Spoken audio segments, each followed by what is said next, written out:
All right, it's on. Thank you.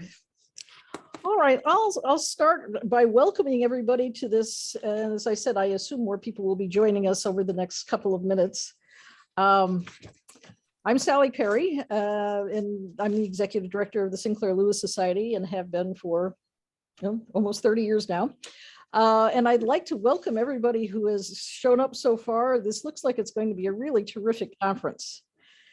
This is the first virtual conference of the Sinclair Lewis Society, and we have among the registered participants people from 18 different states, the District of Columbia, and 3 other countries besides the United States. So that's very exciting. Who would have thought when the Sinclair Lewis Society was founded 30 years ago that we would be able to celebrate the works and legacy of Lewis in such a special way? I'd like to give a special shout out to Robert Fleming from the University of New Mexico, who proposed the society and encouraged its growth. Over the last 30 years, many of the plans of the Sinclair Lewis Society have come to pass with the publication of the Sinclair Lewis Society newsletter twice a year, an active listserv, scholarship produced by many of our members, and 5 conferences held in Sauk Center, plus this, our first virtual one. We have seen renewed critical interest in Lewis over the years, especially for his perceptive analysis of American culture.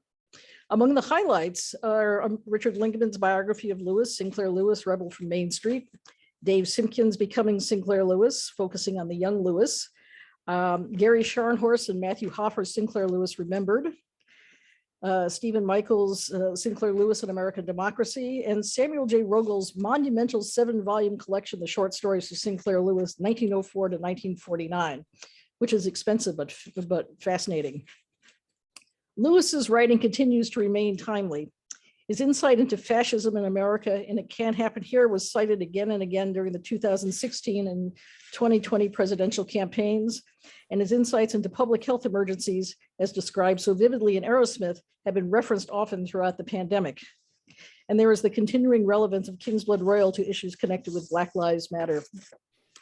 The Minnesota Historical Society ran an exhibition on Sinclair Lewis in 2021, which celebrated Lewis's life and works, especially the 100th anniversary of the publication of Main Street. And an appreciation of Lewis, focusing on Babbitt, was published in the New York Times Book Review at the beginning of this year. I'd like to thank the many people who have served on the Sinclair Lewis Society board over the years, especially our presidents, Jameson Hutchison, George Killow, Frederick Betts, and our current president, Ralph Goldstein. Robert L. McLaughlin, who has served as Secretary Treasurer since 1995, has been invaluable in so many ways, from helping to coordinate conferences to checking the proofs of the newsletter for every single issue. The Sinclair Lewis Society has developed a good working relationship with the Sinclair Lewis Foundation, headquartered in Sauk Center, and the Boyhood home is right behind me, as well as the Minnesota Historical Society and St. Cloud State University. The wonderful work that the Lewis Foundation has done in Lewis's hometown will be demonstrated shortly by Jim Umhoefer, the foundation's president, as he takes us on a short virtual tour of the Boyhood home, showing recent improvements to the house. The tour will be followed by our keynote speaker, Jim Gambone, who produced and co-directed a film play, The Life and Loves of Sinclair Lewis, which dramatizes Lewis's life and his relationship with his 2 wives, all through the dream of a journalist. Both the Sinclair Lewis Society and the Sinclair Lewis Foundation were supportive of the project, with the drama being housed on the Lewis Foundation's website. I hope that you've all seen it, and if not, the link is in the program and on our website. It is my hope that the Sinclair Lewis Society will continue to celebrate the work and legacy of Sinclair Lewis, the first American to win the Nobel Prize for Literature. And now I'd like to turn it over to Jim to give us a tour of the Boyhood home and how it's been renovated over the last couple of years.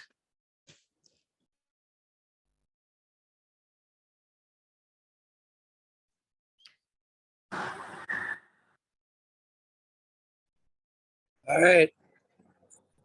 Sally, can you hear me? I can indeed. All right. Can you see my screen? Can you see me? Are you able to see me? No, well, I see something saying, are you sharing screen, but not that. Oh, okay. Now Yes, now we're good. Now we're good. Well, let me start with, I'm Jim Umhoefer, president of the Sinclair Lewis Foundation. I am standing on what used to be called 3rd Street when young Harry Lewis was growing up here. This is Christian Hill, as he knew it. That's kind of the edge of town. There's the home that he grew up in. This with the historical marker. We're just going to take a small little tour of the house. You can hear the traffic on Sinclair Lewis Avenue as it's known now. When the author Pearl S. Buck stood in front of this house where I am right now, she looked at this home, this simple frame home, and said, how could such a fiery, impatient spirit be born of such a house? So when Harry was growing up, there were no cars or motor vehicles, of course. There was horses and wagons. We are walking around the home right now, and you can kind of see the after effects of our big renovation project of the Boyhood Home Foundation. So that's where all the landscaping is gone. We'll redo that next year. We're walking towards the backyard to the north. And what you'll see the building in the background is the carriage house where Dr. E.J. Lewis kept his horse and buggy for house calls out on the prairie. Here's the back of the home. In this backyard, young Harry had to do chores like chop wood, where he would set up a book in the crook of a tree and take a few whacks and read a little bit, take a few whacks and read a little bit. He had to mow this same lawn, would mow a strip, lay down and read a little bit, mow another strip, lay down and read a little bit, much to the consternation of his older brothers. They said, Harry, it takes you over half a day to mow this lawn. So here's the carriage house. It's not open for tours, but upstairs in the carriage house is one of Sinclair Lewis's many writing desks. Very primitive. This is a spot where he created his own newspaper, as he claimed, for an audience of one. This is also the backyard that young Harry Lewis played in. He had his famous key people, different keys and different things. So you can see the handicapped accessible ramp here, but we're walking towards the back of the house. This window right in front of us is the doctor's office. Down these stairs was where young Harry would play, but also in the backyard. You can see some of the renovation projects we did last summer. I'm going to turn back to the carriage house. The carriage house used to lean a little bit, kind of like the Leaning Tower of Pisa. It has straightened immeasurably now, thanks to a grant from the Minnesota Historical Society last year. We did much work in the basement. A lot of the floor joists were spliced. We fixed that. A lot of work on the foundation. You can see this here where we had to match the mortar. We found out that the whole east side of the Sinclair Lewis home was resting on dirt, not on any footings. The historic architect was amazed that the house is still standing. It's all fixed now for generations to come, thanks to a lot of work and, of course, the grant from the Minnesota Historical Society. We've reseeded and a lot of damage from the construction last year, so we're still trying to recover the lawn from that. As we walk around back to the front of the house, we'll enter the home here. We'll take a quick tour on the inside. I do want to make a pitch, though, little pun intended, for the roof. That's our next big project. The roof with the cedar shake shingles is 20 years old, and you can see that there's missing shingles, and it's in need of repair. Because it's a National Historic Landmark, we can't just have any roofer to do this work. It's steep pitch, and cedar shake shingles, very expensive, $59,000. We are encouraging people to make whatever generous donation they can to help us offset that cost of being a nonprofit group. Of course, this is not small change for us. This, by the way, is the doorbell. When patients would come into the Sinclair Lewis home to see Dr. Lewis, this hallway leads right back to the doctor's office. These doors could be closed off to the family, and the patients would walk back here into Dr. E.J. Lewis's office. Dr. Lewis's desk, portrait of Dr. Lewis,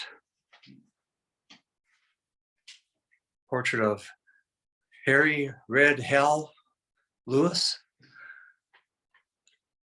One of the local carpenters helped us with this. This bottom part of the desk is authentic, part of the family. A carpenter matched the texture and the woodwork. And in here, through a grant from the Stearns History Museum, we have a smart TV with interpretive vignettes of Lewis's life. We can show to our tour guests. When Harry became famous, he liked technology. This is a state-of-the-art radio that he gave to his dad for a present.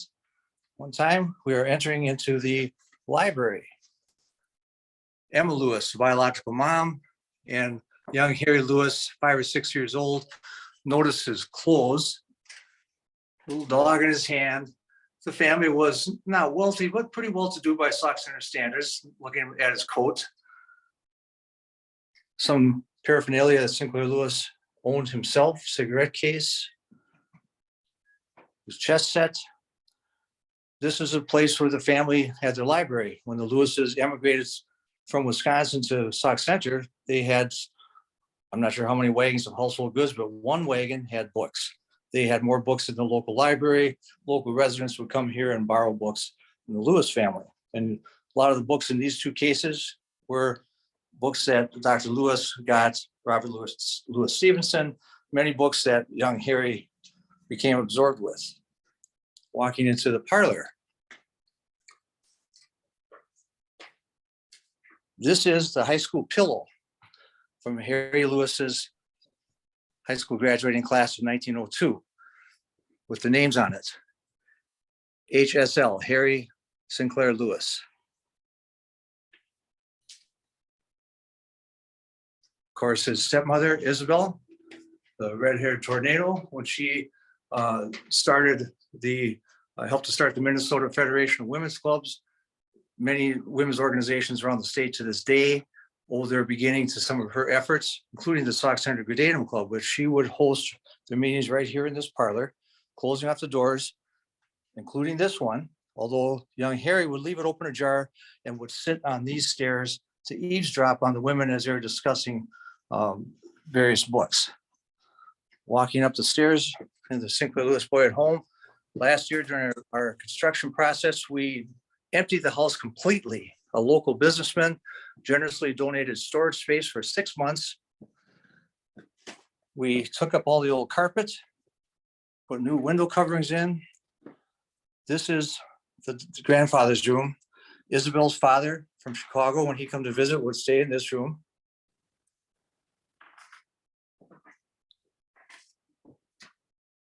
The boys' room, one of Sinclair's writing desks. Young Sinclair, Sinclair's bed, and the bed of his older brothers. Most of Sinclair's growing up, especially as an adolescent, he was the only child in the house because his older brothers were already gone. Dr. Claude is in medical school, and his brother Fred was a businessman. This bathroom was put in after Harry left home. So he used this bathroom when he came home to visit. But when he was growing up here, it was an outhouse. This was Isabel and Dr. Lewis's bedroom. Dr. Lewis did not like the bathtub. He preferred a tub that was right here in this corner, and the maid would prepare his weekly bath on Saturday nights. The heating pipes here, by the way, are Dr. Lewis's invention. The home was not heated with wood. It was heated with coal that heated water and pumped through the house. Now, of course, that system is obsolete, and the only heat source is a gas furnace.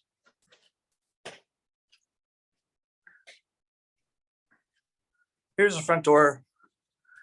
Young Harry, as a rebellious teen, would skip his curfew, and his dad said, "Son, you have to be home by 11 o'clock at night. If you're not, I will lock the door." Well, young Harry blew past the curfew one night and came onto this front porch and rang that doorbell that you heard. And Dr. EJ came down these very steps, pulled him inside the house, grabbed him by the neck, saying, "We're gonna have a discussion about who's in charge here, you or me."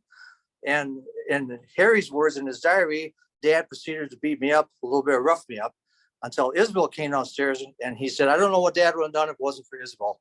Tomorrow I've got a mind to escape and go to Europe." He never did. Instead, he went and had a snowball fight with Myra Hendricks. So we are walking back to the doctor's office. We'll take a quick peek into the kitchen. Many of the furnishings in the home are period pieces, like this stove was not actually in the home itself, but similar to what the family used. Here's the back porch that was actually added on. Here's where we sell our books and where the tour guide stays when the home is open for tours. I will give you one peek into the house that people don't usually see, the maid's quarters. They had a maid, and here's where she lived. Now, forgive the appearance. Obviously not period carpet, but this is what we use for storage. Here's where the maid lives. We did get a grant recently from the Stearns History Museum. We were buying some shelving here to get all these things on shelves. So that is the Sinclair Lewis home, a home that he valued. Excuse the darkness.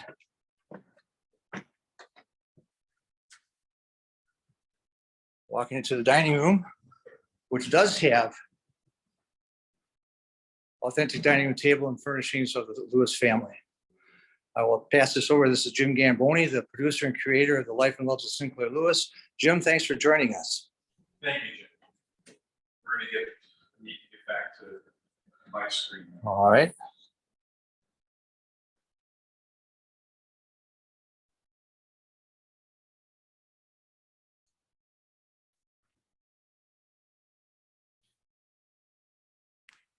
Can we get back to my screen now?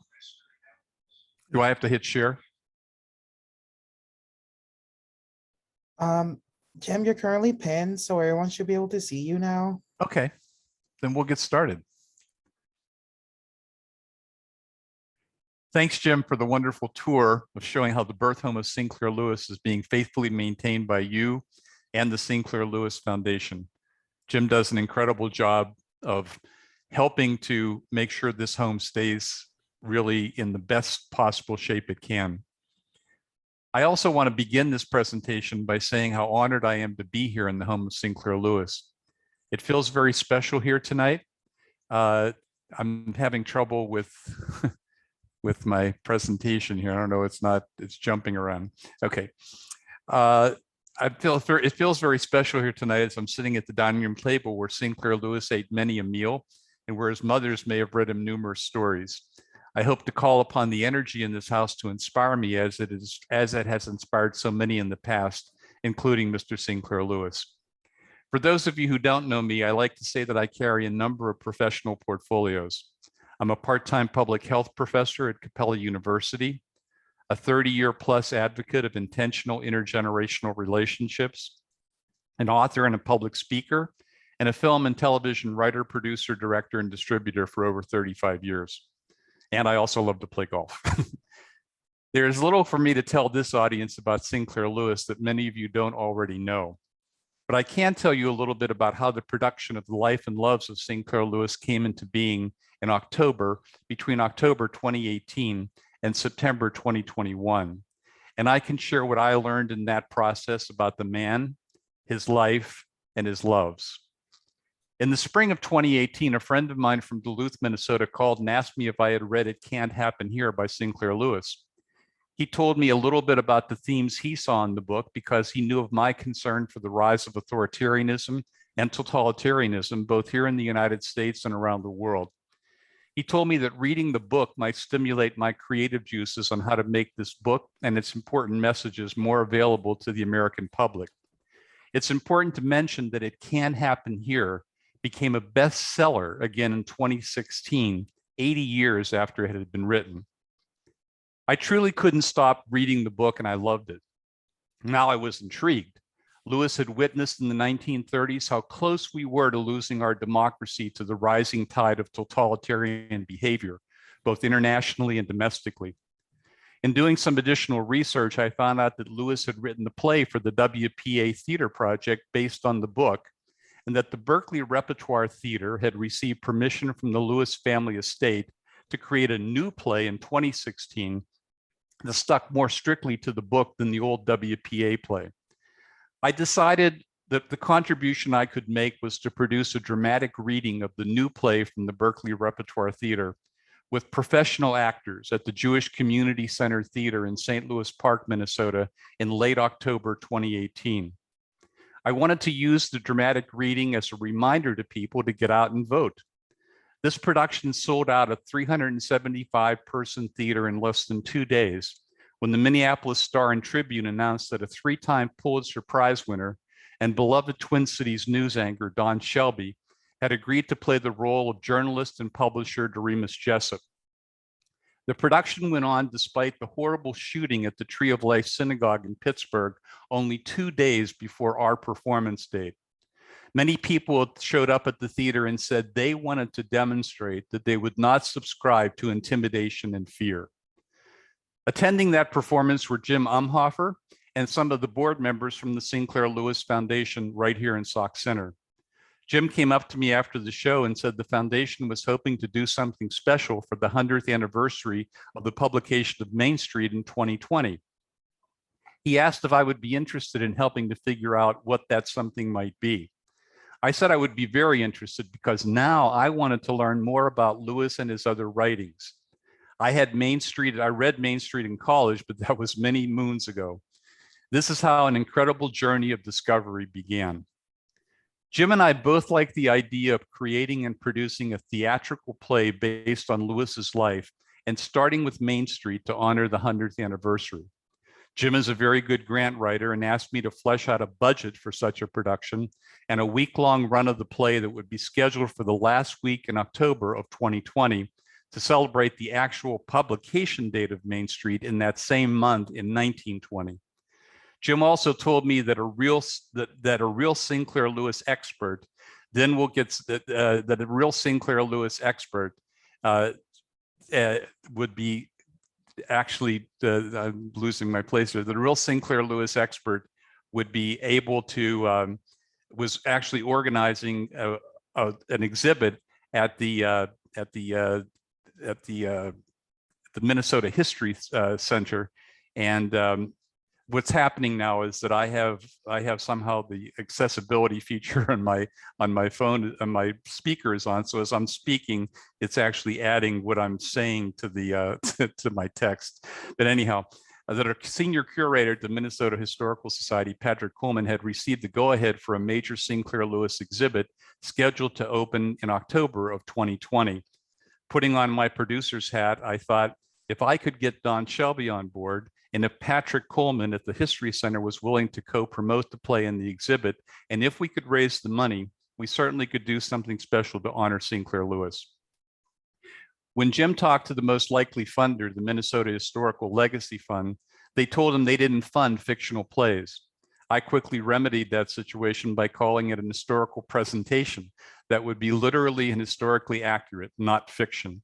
We agreed that two Sinclair Lewis experts would review the presentation script and testify to that effect in writing before the foundation submitted the grant. The foundation then put some skin in the game and offered to pay me a little to develop the overall content, major themes, and a production plan, which included seeing if a writer was willing to work on very short notice for half the pay he or she would normally receive to come up with an initial script that we needed so we could submit our grant.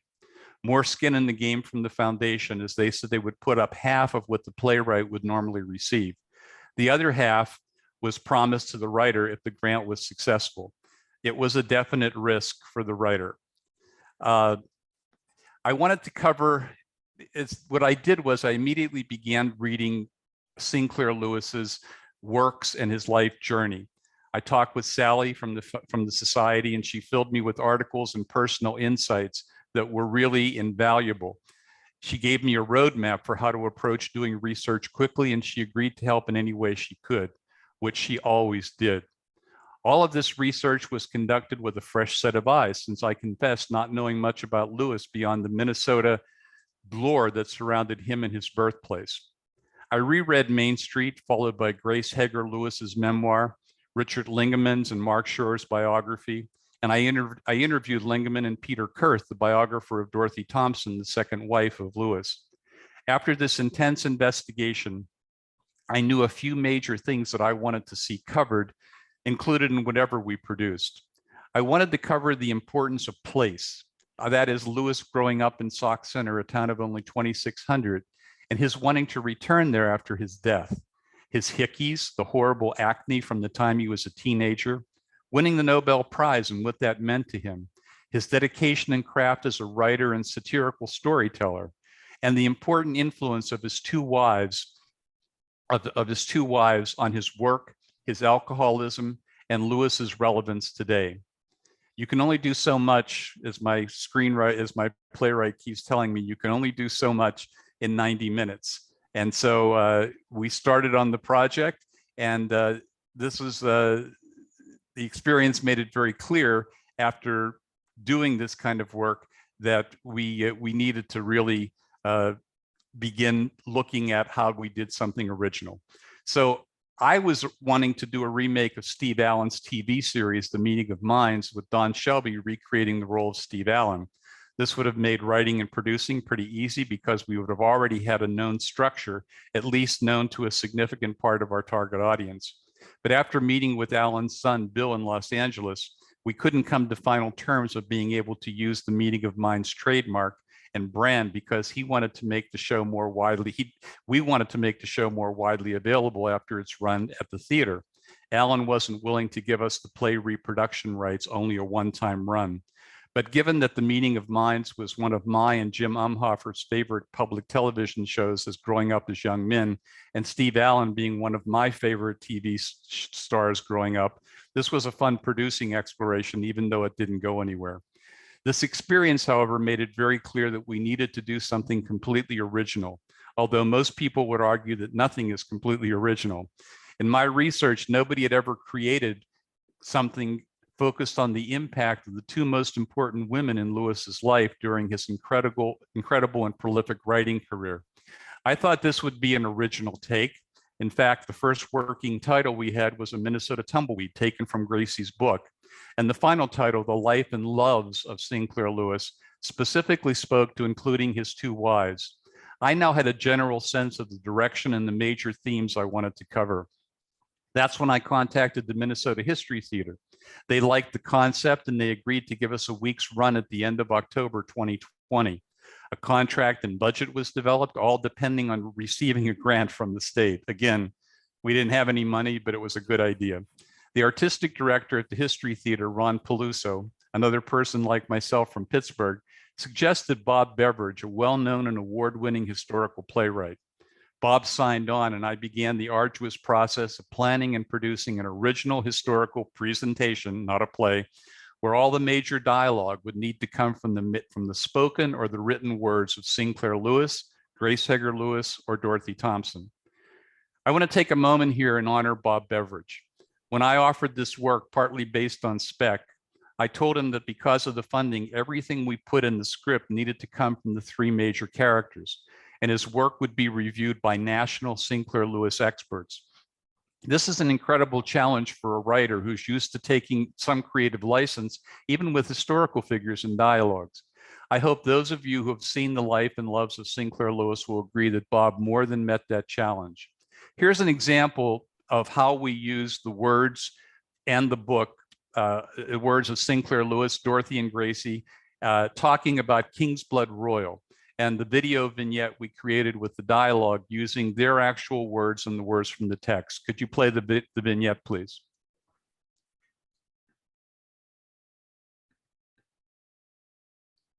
Vignette 1. And now everyone is looking at you and the pressure. It was too much. Hal wanted fame and he wanted love, and he had both.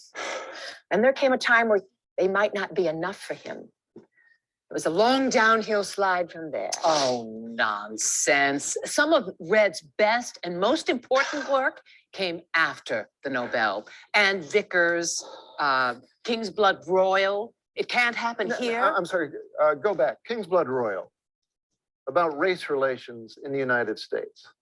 Why did you write that? Why? It was 1945 and the United States had come through World War II remarkably united. But I was afraid there was going to be an upswing of racial feuds. Well, again, why? After fighting and dying for their country, Negroes returning home continued to be treated to the most menial jobs, obvious discrimination, horrific lynchings, and any number of other indignities bestowed upon them by bigots. It was our American dilemma. I had to write about it. We fought and won the war against Nazism in Europe and its murderous superiority. And we were still practicing apartheid here in America. Ironic. More than ironic. I traveled for months, meeting with people black and white. I tramped through the deep South to talk with the people suffering the worst racism and the individuals perpetrating it. Well, that was the South, darling. What did you expect? That it would be better in the North.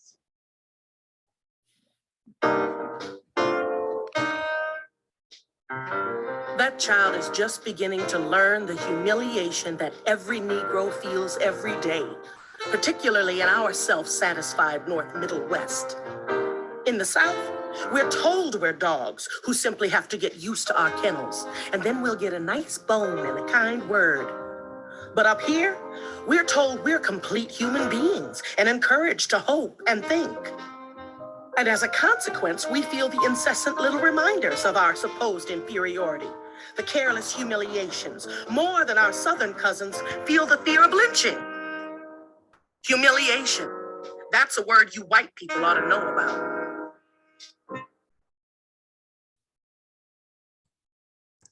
Bob and I started the script writing process with character descriptions, a 1-paragraph treatment, and a timeline for work completion. I want to say this was the first time in 30 years of producing that milestones and timelines were always met. We worked well together as producer and writer, and later presented a workshop at the Sinclair Lewis Foundation conference based on this experience. So now we're in April of 2019, and the finished grant was due in July of the same year. As you can see, this was a very tight timeline. To paraphrase H.L. Mencken's review of Main Street, my original intent as the producer was to create an historical presentation where the characters were genuinely human and authentically American, to carry them through a series of transactions and obstacles thoughtfully in light of the social, political, and cultural forces of their time, and to present a production with a sharp sense of satire and realism, rich in observation, and complete and competently designed. I think Bob did most of the work here, but I think this was accomplished. The next step for me was auditioning actors. I had a pretty good sense of what I was looking for in the 3 historical characters based on my earlier research. Auditioning for me is pretty simple. You know the right person when you see and hear them and sense their interest in the project. After meeting with a number of top-flight city actors and actresses, I chose a cast and told them we would hear about the grant in December of 2019. If they still had time in their October schedules of 2020, I hope they would make a real commitment to the production. The only person that made that commitment initially was Don Shelby. We were all funded, and I got firm commitments from everyone that I had contacted and contracted. I was excited, but my excitement was unfortunately short-lived. Like our major historical characters in Life and Loves, I faced a number of serious obstacles in this production, the first and foremost being COVID. COVID was declared a pandemic in March of 2020. As a side note, I actually told my public health classes in January of 2020 that COVID was already a pandemic and we just didn't know it. In April of 2020, we found out that the Sinclair Lewis exhibit at the Minnesota History Center and our week-long run and month of rehearsals at the History Theater were both canceled. I hope they could be rescheduled for early 2021, but they couldn't make that commitment, and so the grant people in the grant were willing to extend our funding through 2021. However, the History Theater, because of COVID, it caused a backlog in their existing 2020 schedule, and not knowing what 21 or 22 would bring, they couldn't give us a possible date until late in 2023. And that obviously wouldn't work for our funders. So we then, and you know, that's I'm sorry about this, but this is, I wasn't expecting this particular thing to happen, but these things happen. So, so then I decided, after that experience, that I decided to try and create a streaming video production. I privately called it a FLAY, F-L-A-Y, the combination of a film and a play. But this meant changing unions from Actors Equity to SAG-AFTRA and developing a whole different approach to directing and production design. Without getting into too many details, these were not easy negotiations for SAG-AFTRA because by signing a contract with the actors, I was obliged to follow 30 pages of COVID-related production instructions, the same procedures that applied to any union-endorsed feature film or TV series you see in the United States. And all of this was with a very limited production budget. There were also differences in approaching acting between a live play and a film. There's an old axiom in directing that stage actors need to speak to the back of the house. TV actors need to learn how to speak to the back of their hand. This was my easiest obstacle to overcome. Then during the week in July 2021, we were getting ready for rehearsals. Only 5 days before rehearsals, Don Shelby, the person who had been supporting me since October of 2018, suffered a major stroke and was not able to perform. I was literally devastated. Luckily, with the help of Pierce Bunting, who plays Lewis, we found a very talented actor to take Don's place. And after only 3 weeks of rehearsal, we shot the production in 2.5 days in August of 2021. I spent almost a month editing it, and it began to stream live on September 10th of last year. COVID, however, was a blessing in disguise. Yes, it was very risky to produce anything in a pandemic. To give you an example, if any of our actors or myself would have gotten infected during our last week of rehearsal or on any of our shooting days, we would have lost the entire project because we had committed all of our funds up to this point. There was no turning back and there were no redos. But it was completed safely. Nobody got COVID, and The Life and Loves of Sinclair Lewis has won 2 international film awards so far and has been seen by thousands of people literally around the world. In fact, teachers of Lewis in 6 provinces of China have had access to the production. That wouldn't have happened, nor would I'm about to show you could have happened if it had just been a theatrical play. As I mentioned earlier, there were some major themes I wanted to cover in the production. I'd like to show you some of these now and then tell you what we're doing with the piece right now, with the production, and then invite your interaction. First, here are a few ways we honored the 100th anniversary of Main Street. Please play video vignettes 2 and 3.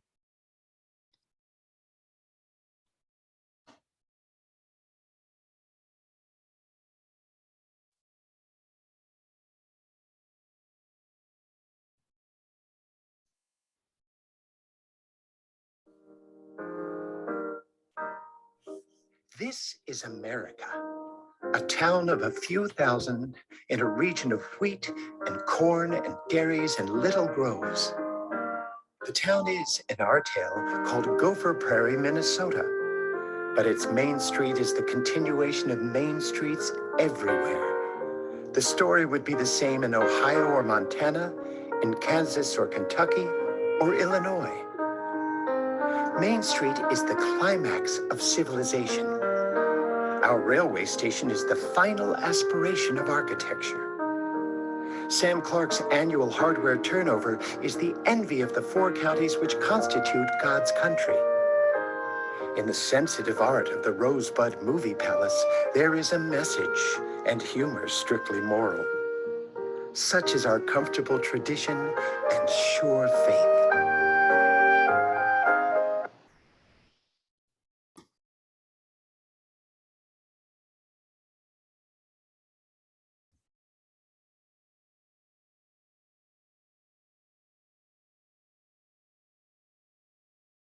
Video vignette number 3, 2.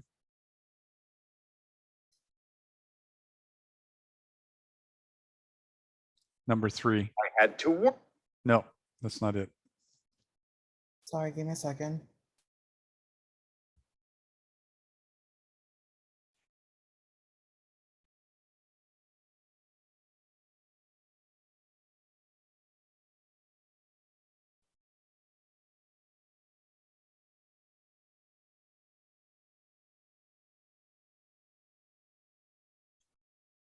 That's not it. Oh, It comes right after the Main Street. It's video vignette number 2, and then you played 2, and then I'd like to see 3. that's the one that's named Main Street 2, number 3. No, it should be Main Street 2 and Main Street 3. There should be 2 vignettes there. If they're not, then we'll move on to the next piece. Yeah, so after 2, which is Main Street 1, the one I just clicked is 3, Main Street 2. Okay, let's go on to the next one. There were hickeys, and this is something Lewis dealt with his entire life. Could you play vignettes 4 and 5, please, in succession? Sure.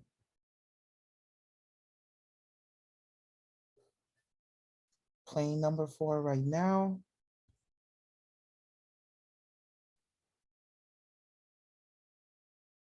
Then came the hickeys. Hickeys? Horrible pimples all over my face, starting in high school and on into college. Terrible. Father paid for a special radiation treatment before I entered Yale to get rid of him, but it was no use. I was never part of the in crowd.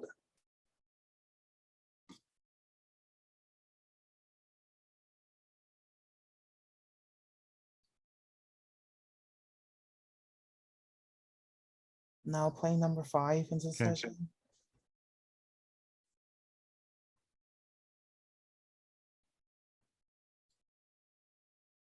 Oh, but at a terrible cost. Red wanted his face to look better, so he went to the dermatologist. Doctor implanted radium needles around each hickey and left them there for a week. After the needles came off, there were crusted red patches all around. Well, the scabs eventually fell off, but he looked like a red lizard until they did. How awful. The third theme I wanted to look at was Lewis being the first American novelist to win the Nobel Prize and how he actually experienced it in his own words. Please play number 6, Nobel Prize.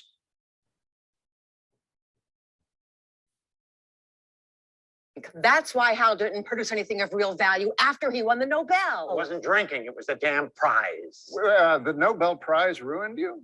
Graham Greene once said, fame falls like a dead hand on the author's shoulder, and it is well for him when it falls late in life. You think your success came too soon? Yes, I was too young. Main Street is published when I'm 35.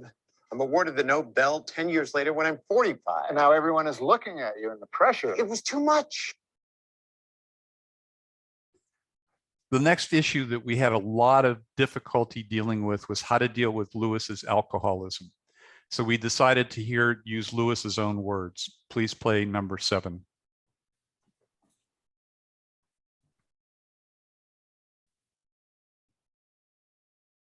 So what made you two decide to get a divorce? I'd had it. I realized she was driving me to drink.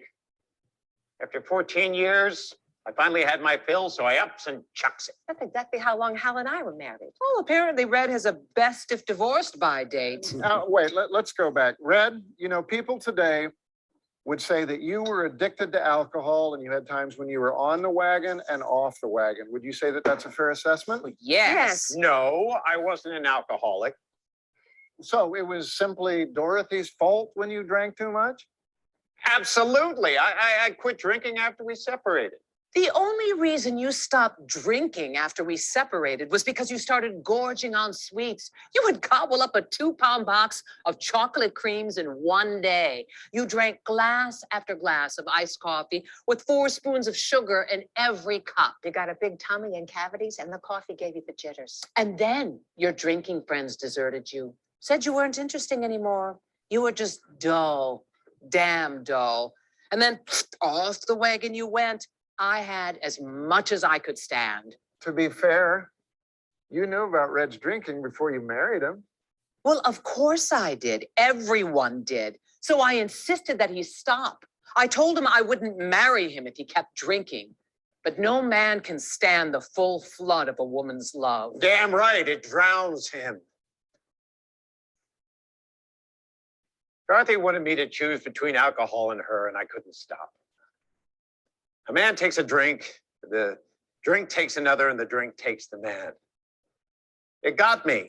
It has me now, and I don't know where it began. My father and Gracie both hated me for it, and I knew eventually Dottie would too, but I couldn't stop.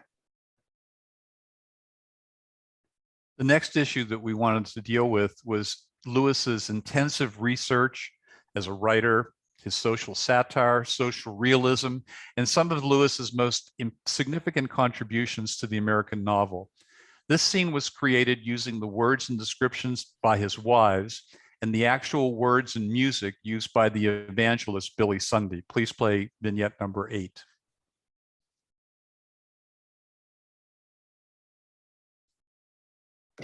All the man ever wanted to do was write. Everything else was secondary. For example, When I was pregnant with Wells, we'd rented a parsonage and Hal set up shop in the old minister's study.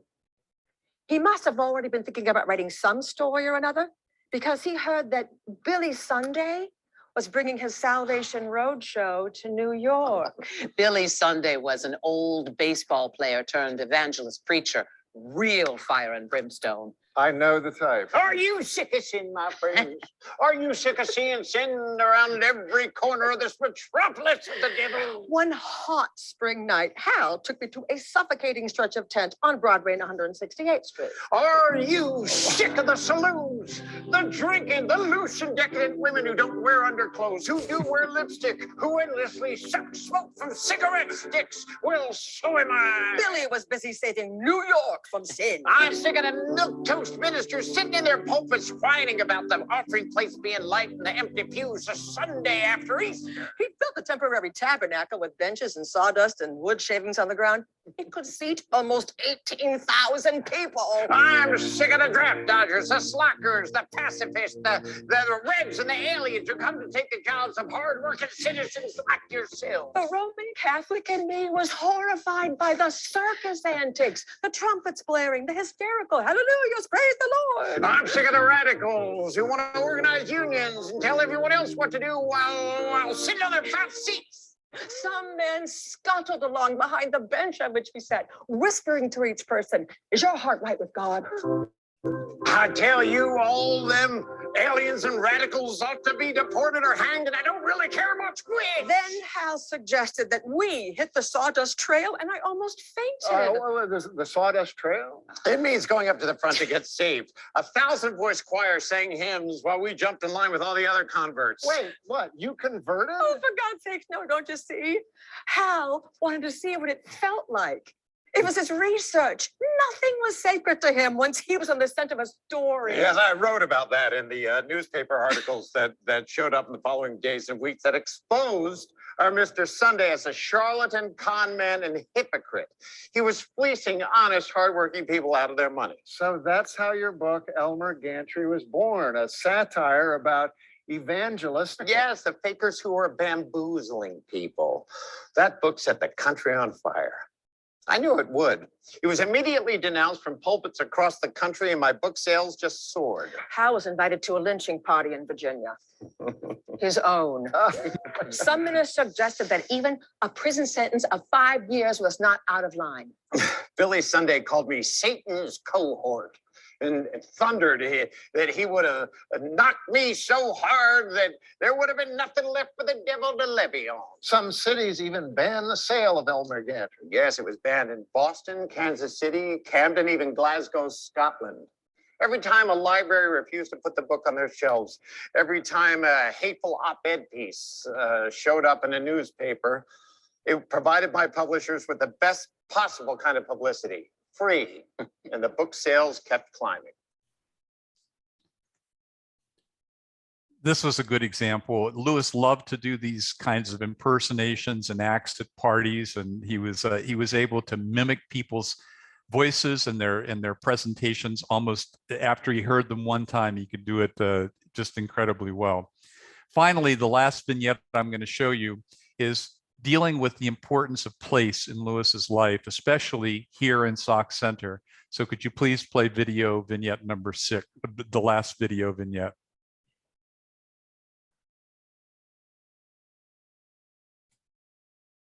Though death be poor, it ends a mortal woe, said Billy Shakespeare.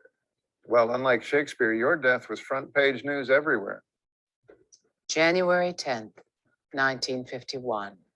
You know, I always wondered. You were cremated in Rome, but you had your ashes sent back to Sauk Center. And that seems forgive me, strange. What brought you back home? I wanted to be buried in our family plot at Greenwood Cemetery beside Pa, my brother Fred, and both my mothers. But no religious services. I was clear about that. No Elmer Gantry praying over my soul. There wasn't going to be the faintest whiff of hypocrisy around my funeral. So in the end, you went back to Main Street and Sauk Center. Your ashes spoke louder than your words. I haven't criticized Parry villages any more than I did New York or Paris or the major universities. I knew I couldn't have been born or raised anywhere in the world where I would have had more friendliness. In fact, when I looked at the richest men with their cars and world travel, I didn't think they were having 1/10 the fun I had as a kid. Swimming and fishing in Sauk Lake, or navigating its perilous depths on a raft made of stolen logs. Tramping out to Ferry Lake for a picnic, tramping for miles with a shotgun in October. Sliding on Hoboken Hill, stealing melons, listening to the wonders of an elocutionist at the GAR Hall. To me, forever, the West will have nothing in particular to do with California or the Rockies. It will be the direction that's to the left, towards Hoboken Hill, if you face the house of Dr. E.J. Lewis. It was a good time, a good place, good preparation for life. Yes, I loved Sauk Center. I just wanted it to be more. I wanted to be more.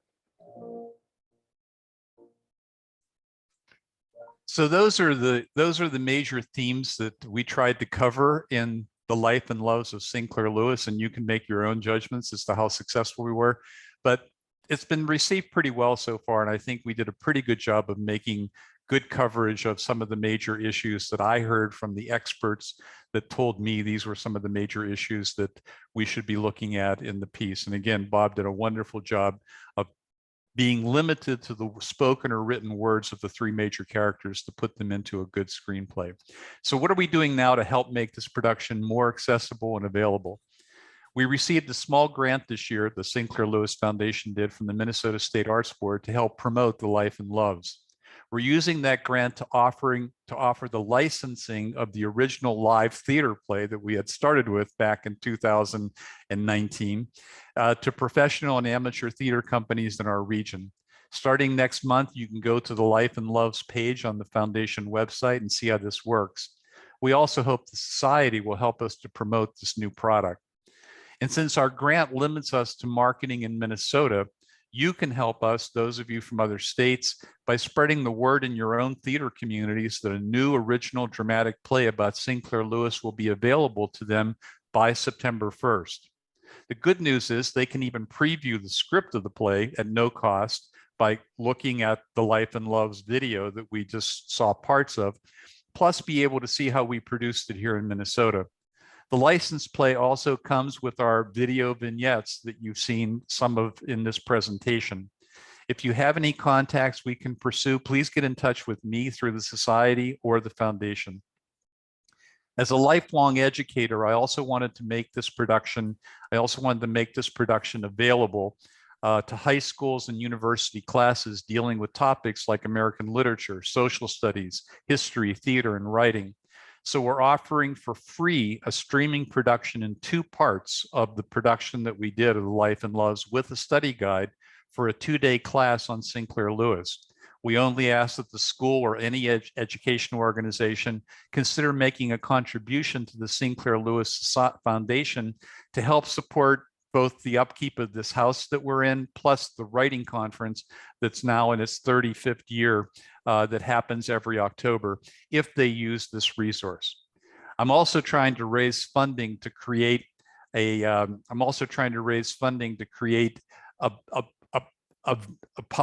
public television version of the play, where Don Shelby, for example, who's now 100% recovered, is going to be opening the show with an introduction and then followed with a short dialogue by Sally Parry on why Sinclair Lewis and his works are still relevant today. So it'll be an hour-and-a-half special.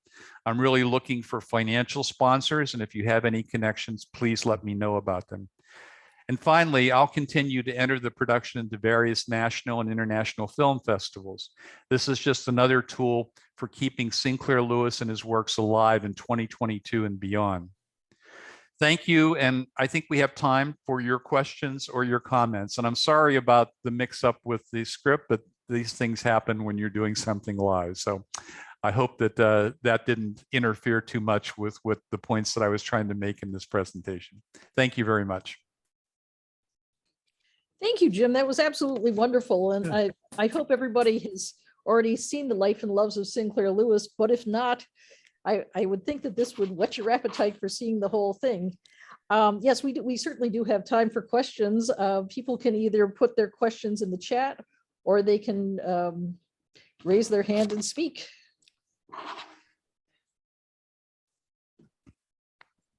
Don't be shy. Did you consider using Marcella Powers at all in this production? Well, that's a good question. Yes, we did consider it, and actually in the original play that we were doing, which was going to be a 2-act play, we had about 16 pages dedicated to Marcella Powers at the end of the production. However, in doing a film and doing a video streaming production, we decided to edit that last part out so that we could make it a reasonable play for people to look at, to watch on video. There's a difference between seeing it in a live theater and seeing it on a screen. And so when we're offering the play, as I mentioned, now we're going back and offering the original play to license. We've added back the Marcella character into the play, and so she'll be back. I hated doing that as a producer, but it was a decision I had to make, and it was painful for the writer, for Bob. Both of us loved that particular part of the production, but it was a matter of having something that would be reasonable for people to see on TV as opposed to watching in a live theater. And we couldn't do it in 2 acts on TV for streaming on TV. So we decided that would be the most judicious use of the Marcella character. I promised Bob, the writer, that when we got all done, and if we were able to get back and do it as a play, should be back in, and she is now. So thank you. Okay. All right, one more question. Please. Mr. Question here. I was interested in the use of the word hickey in the play. And for me, a hickey was what I would try to give my girlfriend at a dance. I was unaware that it also applied to acne. Do you know anything about the derivation of the word hickey? Do I know anything? No, I don't. And maybe somebody here is much. Maybe somebody here could help me with that. I just know that that's what Sinclair Lewis used, and that's what Dorothy Thompson, when they were referring to it, they talked about it as the hickeys. So I don't know what the actual origin. Sally, do you know what that is? I don't offhand. I mean, it shows up a lot in his diaries and in his wives both called it that. And I appreciate the attention you paid to it, because, you know, there is some scholarship to suggest that really affected his social interactions with people over the years. And, you know, I don't want to sort of psychologize and say that led to his drinking, but I'm sure that may have been a compensation for it. I want to say too that when I interviewed when I interviewed Lingaman, who wrote the biography, my questions to him when I first started the interview, I said, okay, tell me what you think are the 3 major factors that influenced Sinclair Lewis in his life. And Richard mentioned the fact that the hickeys were one of these major factors that influenced him tremendously. And so we would have been remiss, I think, if we hadn't paid attention. We didn't focus on that, but what we did do is we were able to get a Hollywood makeup artist that would have normally charged us 20. He works with major feature films all over the world, and Don Shelby was able to get a hold of him for us, and that was just a wonderful thing. And thank you, Don, for that. But he created a mask for our actor that basically was trying to represent the facial features that Lewis actually looked like. And he also made teeth. And our actor would walk around all during rehearsals, even when we were doing them on Zoom, and he'd be wearing these false teeth. So it was like the same kind of teeth structure that Lewis had. So this was a very specific thing that we did, that just looking at it without really dwelling on the hickeys, you got to subconsciously saw that through his face throughout the 80 minutes of the production. So that was another one of our ways of subtly dealing with this issue without being real overt and talking about the hickeys all the time. But the story that Dorothy tells about before he got the Nobel Prize, I think is just very dramatic. And the fact is that there were some people that think that the radiation treatments, these weird radiation treatments, could have contributed to his death too. I mean, in terms of, we know what the effects of radiation treatments are now, and this was certainly way before radiation treatments were perfected, but they were using them to write, directly on his skin, which I can't begin to imagine how bad that could have been for his body. So plus the alcohol and everything else could have added to his earlier demise. This wasn't Tom Savini, was it? Who? The makeup person? No. Okay, but because it occurred to me that if love was a source of anguish for Sinclair Lewis, then the word hickey is a fortunate identification of anguish with disfigurement. And that would reinforce the psychological difficulties that Lewis faced. Yeah, I thank you. I think that's apt. I could buy that 100%. I see we have a question in the chat from Greg Davis saying, I've been wondering, is there any evidence that Sinclair Lewis resented other writers considered very handsome, such as Ernest Hemingway, as a writer who wasn't really especially good looking? I don't know that. I didn't come across that in my own research, but I can tell you that I watched the Hemingway series on PBS, the Hemingway series, and it was interesting. Hemingway mentioned every other single writer that was a contemporary of his except for Sinclair Lewis in that series. I kept waiting and watching. It was like 3 or 4 days long, and I kept watching the series, waiting to hear, how did Hemingway think about Sinclair Lewis? And never brought up in that whole series, which I found to be kind of ridiculous on the one hand. But I can't imagine.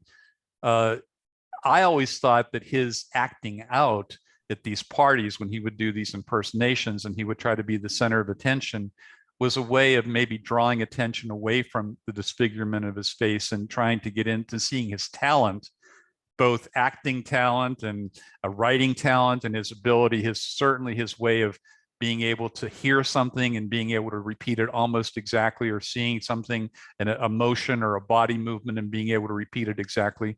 I was thinking as I was working on this that might have been his way of trying to get people to not see the acne, but to imagine a character and imagine this and imagine that. So, but I don't know the answer to that question. Anybody else might have a different, you have a lot of Sinclair Lewis experts in this group, so. I mean, was reading the letters of Ernest Hemingway to Maxwell Perkins, his editors at Scribner's Magazine, and I'm now going to say a naughty word when I recite something from a Hemingway letter, so please forgive me. But he wrote to Maxwell Perkins that Lewis wrote too fast. Hell, if I wrote as fast as that freckled prick, I could also do 15,000 words a day or a week, something like that. And if you read the Cosmopolitan version of Across the River and Into the Trees, there's a whole peroration about Sinclair Lewis and his horrible looks, and very disparaging. Just as a side note on the fastness of the writing, I'll share a little story. It has nothing to do with Lewis specifically, but I'm working on a novel now. So I was able to get a hold of a best-selling novelist to sit down and talk about my fears about writing my first novel. And I've written a lot of other things, but I haven't written a novel. So I sat down with one of Minnesota's best writers that has written a number of bestsellers. And he said, well, what's the problem? I said, well, I don't know whether I'm good enough. And I had this fear about writing a novel and whether I'm good enough to write a novel. And he said, I'll tell you a story.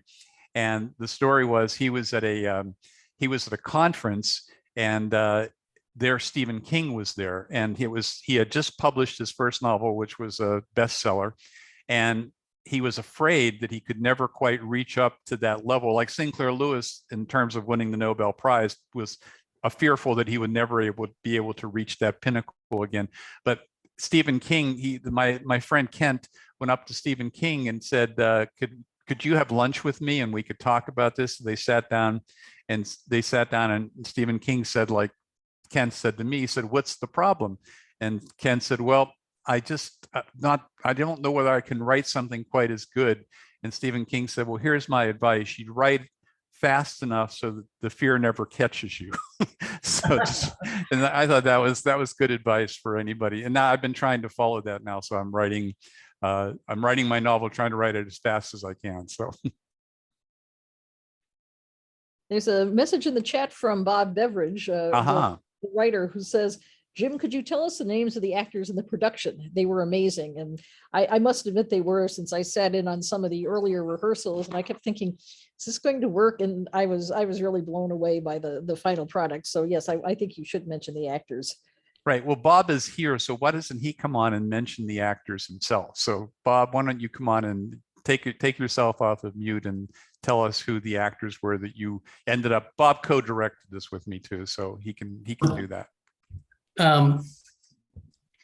Wow, we started out with just the best person we could have in the world for Sinclair, Pierce Bunting, just a wonderful performer, and Jim's instinct on casting was pretty amazing.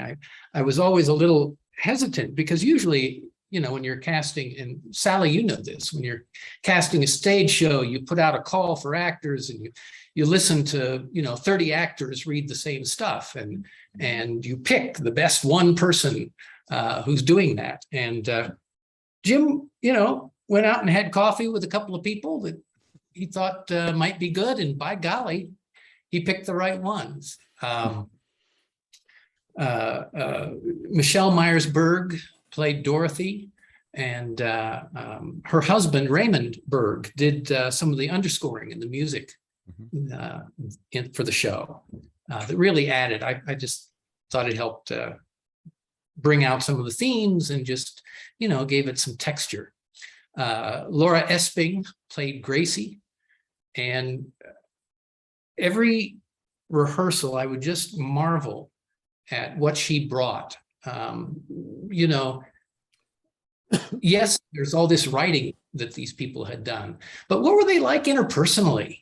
Yeah. You read something on a page, and how do you bring that to life? And how do you make it consistent over the course of the play? And I thought she and Michelle and Pierce did an amazing job of taking these words that were written and making them sound as if they were spoken, which is hard.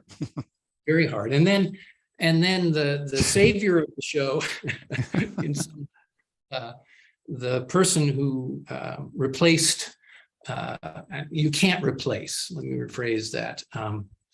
The person who came in and played Don was Terry Hempelman. And, this is another one of those, what in my household we call COVID pandemic positives. Had we been in any other situation, calling Terry Hempelman, who's one of the most sought after actors in the Twin Cities, calling him on a Tuesday and having him ready to go into rehearsal on a Friday, would have been impossible. It would have been ludicrous. Just wouldn't have happened. And yet, because there wasn't any theater going on anywhere, he was sort of sitting at home, twiddling his thumbs. Actually, he was up at the lake twiddling his thumbs, and he was available.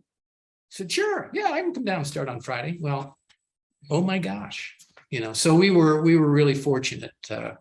And again, Jim's instinct and and his ability. I'm going to say one more thing. I've worked with a lot of producers over time, and, you know, producers get the show up, right? And there's always things that happen. Jim's nimbleness, his ability to think outside the box, his ability to consider a zillion different probabilities, possibilities, and then analyze what's going to be the best was truly amazing. I've never worked with a producer that overcame with such great personality and humor and aplomb all of these obstacles at the same time as we're shooting this thing. He's got crippling back pain. He just had, and Jim, all through it, he just kept going, just kept making it happen. So kudos again, Mr. Gambone. Thank you. Fabulous. Thank you. As you can tell, we have a mutual admiration society. Actually, I like Bob's idea about COVID positives. One of the things that I think really was wonderful about the production, if many of you here get the Sinclair Lewis Society newsletter, and in our last issue, we did interviews with the three actors as well as Jim and Bob, and the time that they had, because they weren't doing other shows or anything else, it gave them much more time to read some of the novels. I know that the woman playing Gracie got to read her memoir, and so there's a real depth to their performances that I don't think would have happened had you stuck to your original timeline. Yeah, I agree with that. And I will say, I will say that the play was better. Jim and I worked on that script again and again and again, and Sally reviewed it and said, I don't know whether you really want to do it that way. Right. And, you know. And we had two Sinclair Lewis national people the national experts, and I don't remember their names right now. I'm sorry, but they also reviewed the first script, which was a little bit different than the one we finally ended up with. But they were amazed in their review, saying, how did you do this? How did you capture these? How did you write a play based on the spoken and written words of all the major characters? So that was it made it right now, just to show you what I'm doing. And when I submit it to a film festival, I don't submit it, even though it qualifies as a feature film, I'm putting it in as a feature docudrama, as a documentary, because literally it is a true documentary, because there isn't any fiction in this piece. Everything that's done is coming from the actual spoken words, except for the transitions and the Dawn character asking the questions and pushing the play along. But it's truly a docudrama as opposed to a feature film in the sense. And so yeah. We'll see how that works in festivals. The festival it won, by the way, the one in Sweden, the Stockholm Film and Television Festival, it won for the best trailer, and you saw the trailer, which was the Elmer Gantry piece that we did, and that was an international festival with feature films and trailers from all over the world, and that was picked as the best trailer for a feature film. So, if I can, I want to put in a plug for both Jim and Bob. This is Jim Umhoefer again from the Sinclair Lewis Foundation in Sauk Center. When Bob was writing the play, he visited Sauk Center and took a tour of the home where we're in right now. And Bob and I, on a rainy day, made a pilgrimage out to Greenwood Cemetery, and getting soaked, found the Lewis family plots. So I just want to speaking about the commitment of both of these gentlemen. Jim, of course, coming to Sauk Center, and Jim, both Jim and Bob co-presenting last year at the Sinclair Lewis Writers Conference, talking about the relationship between a producer and a writer, production such as this. Don Shelby was supposed to be the keynote speaker last year, and with his recovery will be in Sauk Center Saturday, October the 8th as a keynote speaker, talking about Sinclair Lewis's, is he still relevant today? And forgive me, Don, if that's not quite what it is, but I think it's close up in the ballpark. So as you look at the life and loves of Sinclair Lewis through the sinclairlewisfoundation.org website, flip over to the Sinclair Lewis Writers Conference 2022 to find out what's going on this year. Thank you. Looks like I Sean has a question. Yeah, I love the production as well. Someone who saw it more recently, and just wanted to send appreciations as well for this great work, and was thinking about also the great cast too. And when you're mentioning Pierce Bunting, I looked up his work briefly and noticed he has played various famous figures in history, including LBJ. I was wondering what discussions you had with him in terms of developing the character, or how that all developed. My favorite story about that was not that particular production, but Pierce was also in. He was directed by Martin Scorsese in what was the name of it? What was the series? You remember, Bob? I don't remember, but he was directed by Scorsese, and I saw on IMDb this Boardwalk Empire. In a few Boardwalk Empire, yes, yeah.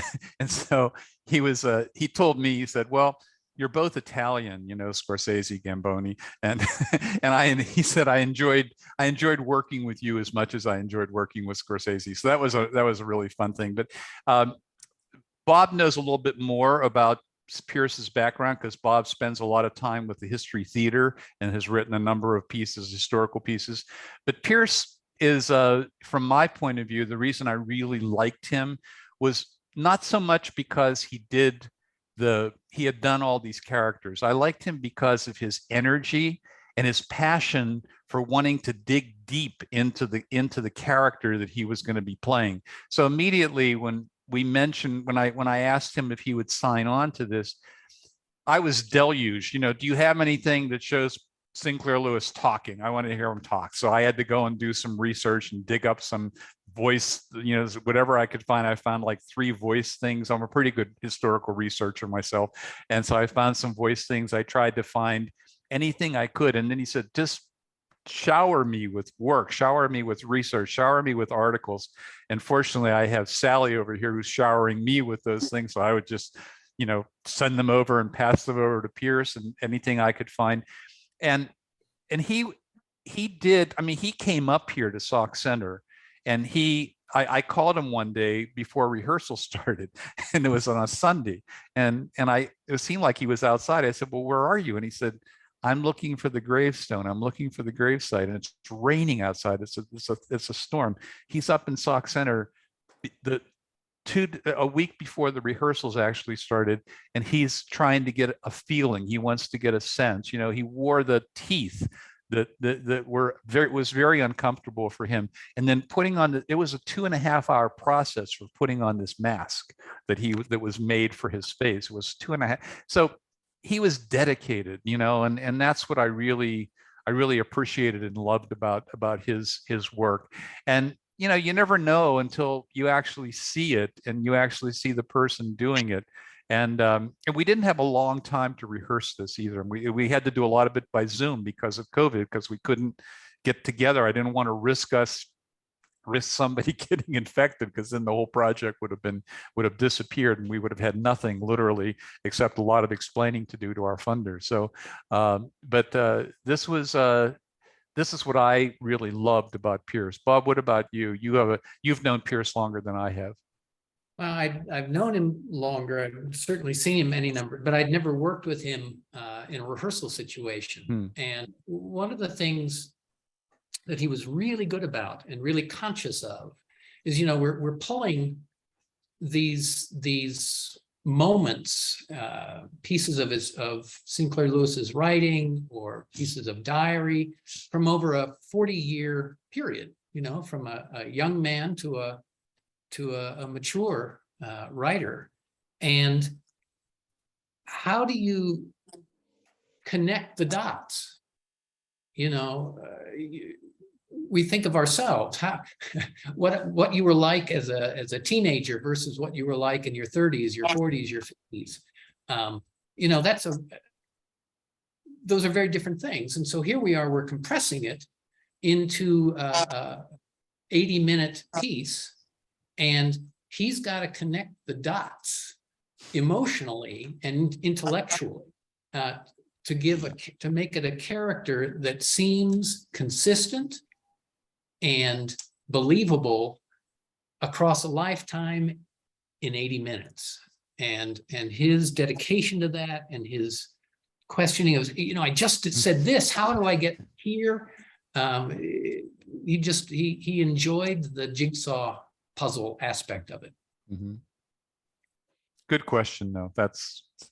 And obviously he was like the focal character in this particular piece. So, but that nobody had ever done anything. The original part that I like is nobody had ever done anything where you imagine bringing his wives back. I mean, they were very important people, and just having a woman's perspective, for example, in this, where you're dealing with a world basically run by men, and having these two very powerful women being a part of his life, I thought that was for me, that was my sort of little creative story idea that I gave Bob to play with, and he did a wonderful job on it. So that was again something that makes this original and makes this creative, but still maintains the historical legitimacy and the literary legitimacy to the piece.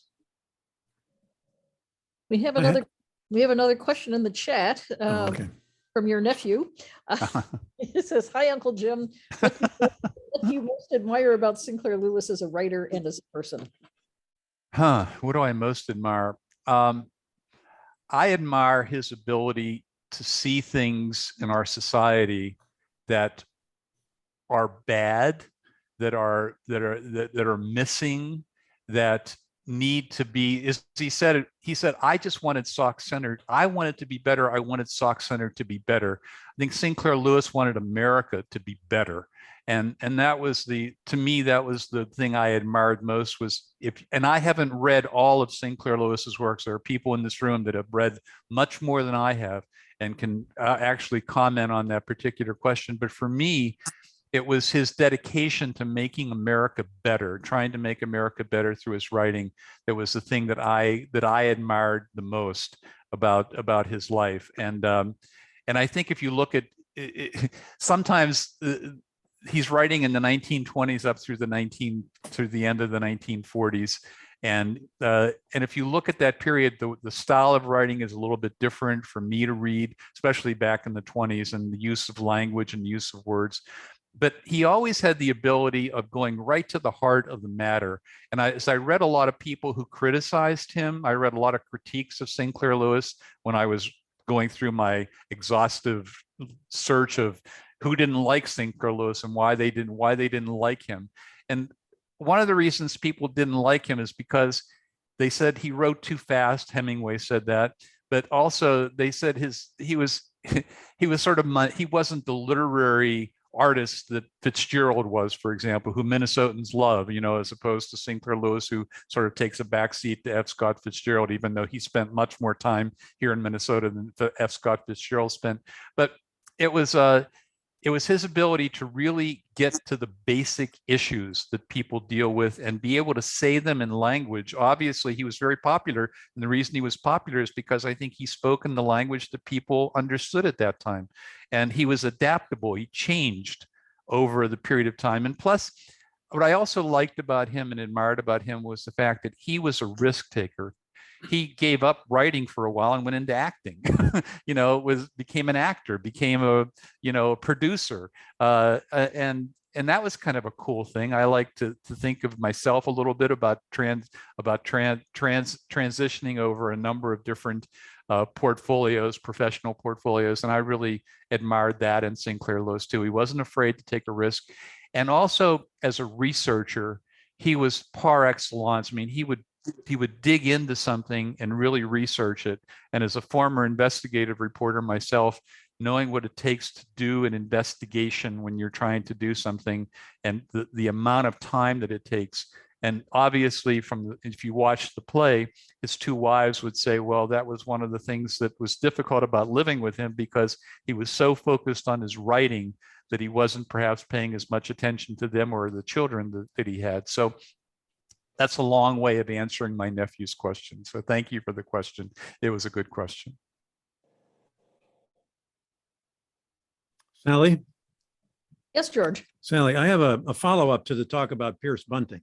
One of the things I liked about the production, I really liked a lot, was the way that Lewis was portrayed. You captured his charm and his strengths, And there have been efforts to make Lewis, especially as an old man or a middle-aged person, as kind of pathetic and drunk and really irascible,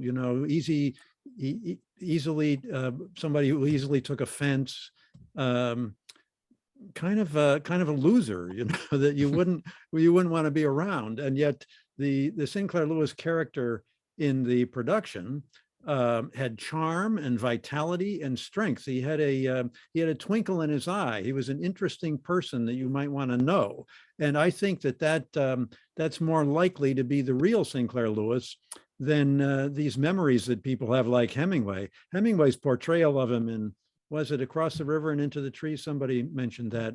Oh yeah. That portrayal is just downright awful. Lewis is portrayed as ugly and drunk and really no good as a writer, just the most horrible kind of person you could imagine.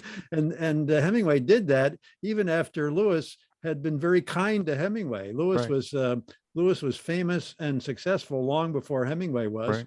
And Lewis gave a lot of attention to Hemingway, praised him in his Nobel Prize speech, and Hemingway was mean in return. I would say to that's what Ernest Hemingway gets off on.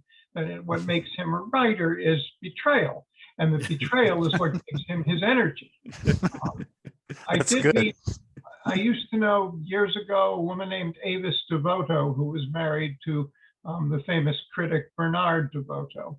And of course, they had a big falling out eventually. So I asked Avis about Sinclair Lewis, and she said, well, no matter what you thought of him, and this reinforces the point that was just made, you couldn't help but like him, that there was some endearing quality to him that the person who played Sinclair Lewis managed to convey in the play that we just saw, or the bits of the play that we just saw, and that's confirmed by somebody who actually had met Sinclair Lewis. And we call it an historical presentation, remember, just for our funders. So, well, that was a great strength of the play. I think that he's portrayed in a way that makes him interesting and kind of likable, whereas people sometimes think of him as not very likable. Shorer didn't like him, and Hemingway didn't like him, right. And yet lots of people did. Women liked him. He was very charming. Well, he attracted two very powerful women, and a young woman later on. They were all attracted to him, so he must have had something going for him. So he must have. Here's a very trivial question: the suit coat that you have Sinclair Lewis wearing in the production is unusually long. Was there a reason for that? We had a very limited budget, and so so the costumer, the woman who did all of our costumes, we had limited choices in terms of what we could do because we could only afford to do so much with it. But that was the one that looked the best on him, and I'm not sure. I thought that she was trying. She's really good, by the way, historically and very accurate, and so we tried to be as accurate as we could. But nobody's ever asked that question, so I'm not. I'll pose it to her though, in terms of when I get back home to Orono, I'll write her and ask her about the length of his sport coat and get back to you. So I don't know the answer to that. Now, supposedly Sinclair Lewis, people were at first taken aback by how ugly he was, and apparently within 10 minutes. One was always bowled over by his charm or his wit or his mimicry or something. And so it's kind of like, you meet, the first impression is kind of off-putting, but then as he starts to talk, he just becomes fascinating. And I think Pierce captured that very well. The thing I think this will become an evergreen production because it's not timed. There's no time to this, and so that's the other thing I like about the production. It's gonna be there, and it will be. The other thing that I don't know whether people noticed that watched it is we go from color at the very beginning when he meets the reporter sees him in the dream, and as they go into the set, we turn everything into black and white, so it's a period piece. But when he comes back out at the end, it's in color. And so it was like just a little artistic piece that we added to it. But I think it will be an evergreen piece. I hope it's an evergreen piece. And I'm really anxious to try to get it into schools and into universities and have, use it as a tool for people just to get excited and introduce them to Sinclair Lewis. And hopefully that will happen. And hopefully we'll be able to get a PBS show that will be offered in a whole bunch of that will be picked up by a number of stations around the country. And Sinclair Lewis meets the Wizard of Oz. Yes.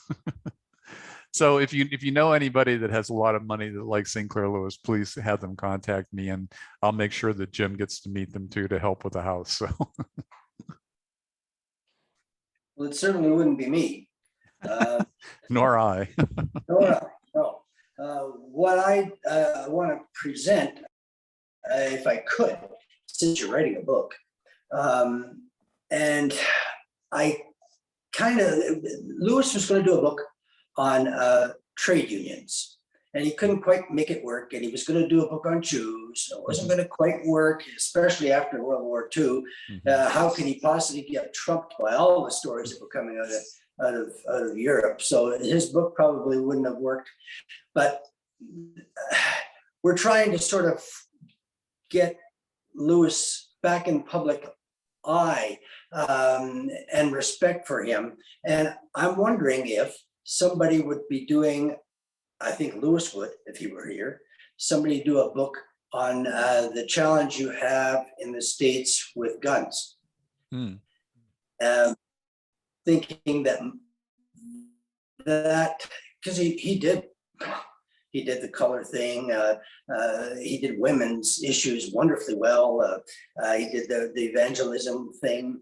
I think guns might be an item that would go over well. People would like to know what Lewis thought about something like this, and sort of do it as let's see, what was it? The Detective Club out of England. They wrote a book called The Floating Admiral. I don't particularly endorse the book. It's lousy, I think, as a detective story. But what they did was Agatha Christie would write one chapter, Dorothy L. Sayers would write a chapter, Marjorie Allingham would write a chapter. And it sort of fed off each other. They didn't have any clue where this book was going to end up. Well, thinking now Sinclair Lewis, if there was somebody or some group of people, since we've got so many Sinclair Lewis experts, a book on guns, gun control, etc., and you'd have this person, this person, this person, this person as Sinclair Lewis. That would how you would probably list the authors, and that might get, I think it would get a lot of reviews if it was a deep enough story, of course. Right. And it would bring Sinclair Lewis back into the limelight because you're impersonating. You're basically saying it right on the cover of the book. These 1, 2, 3, or 4 people are Sinclair Lewis. It's a topic that I don't suppose was relevant in his lifetime, but it certainly is now. Yep. Thank you. That's an interesting idea. I mean, one of the things that's interesting about Lewis is that people think, well, he's kind of fading away, and then something happens, and what he's written has captured the public imagination. So it can happen here with the last couple of presidential elections. The Journal of the American Medical Association did a nationwide panel and used Aerosmith last year when talking about COVID. I mean, it's kind of like he rises to the top when there's something going on that's problematic in the country. I mean, when there were all the scandals with evangelists, Elmer Gantry became a bestseller again. So he just keeps coming back because the things that he identified, 50 or 100 years ago are still so incredibly relevant. Any other questions? Go ahead. I'll add, connected to that, one of my favorite sections in the film was actually that segue where Lewis leaves the room and Gracie asks, why isn't he read anymore? And then they have that discussion. I just want to ask where that kind of sort of developed, or those ideas. I think it's Well, very- one of the issues that we started on was the relevance of Lewis, and so that was one of the key themes that we wanted to really capture.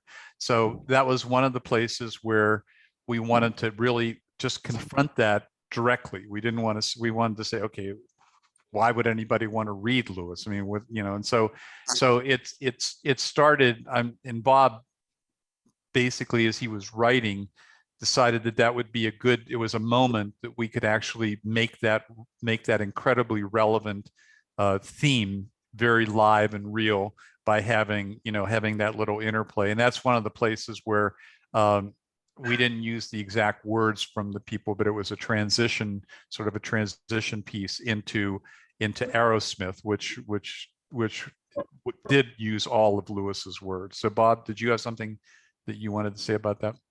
Well, a play, I can't even count the number of drafts that this play went through. And ironically, one of the tricky things we had was how to deal with relevance. How do we talk about relevance? And throughout the early parts of the writing, the two wives would try and tell Don Shelby why he's so relevant. And at some point, Jim and I were talking, and we said, well, what if we reversed it? What if the wives, the people who knew him and were there when it was all happening, what if they said he's no longer relevant?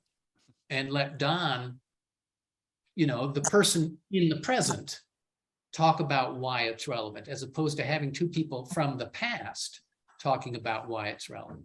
And, it's one of those kind of moments. And we had a lot of fun with that. Yeah, and I we think, did. Terry had a lot of fun with that too. Yep. Playing Don. And I wish Don could have done it. But Yeah, I do too. Maybe If they do it as a play, maybe Don could come back and do his part. So we'll see. Are there any other questions? This has been a terrific discussion, and I really thank Jim for the great presentation. And it's just wonderful. In terms of housekeeping about the rest of the conference will start up again tomorrow morning at 10 o'clock and Central Time. And a reminder that there are 4 separate Zoom links, and the reason for that is so that we can record each of the sessions, and we'll be posting them to our website. So anything from anyone? I want to thank everyone, and again, apologize for this little guffaw that happened during my presentation. That had never happened before. And it was because I moved my computer from my house to this place, and somehow the thing got turned on, but it's never been turned on before. So I apologize, but I hope it didn't interfere too much with the presentation. So no, I think that was a terrific presentation, and I wish we could all applaud you, because I think it was really cool. And thank you very much. Okay, thank you all. Edsel, you can stop the recording, and I hope that we'll see many of you tomorrow morning. Thank you.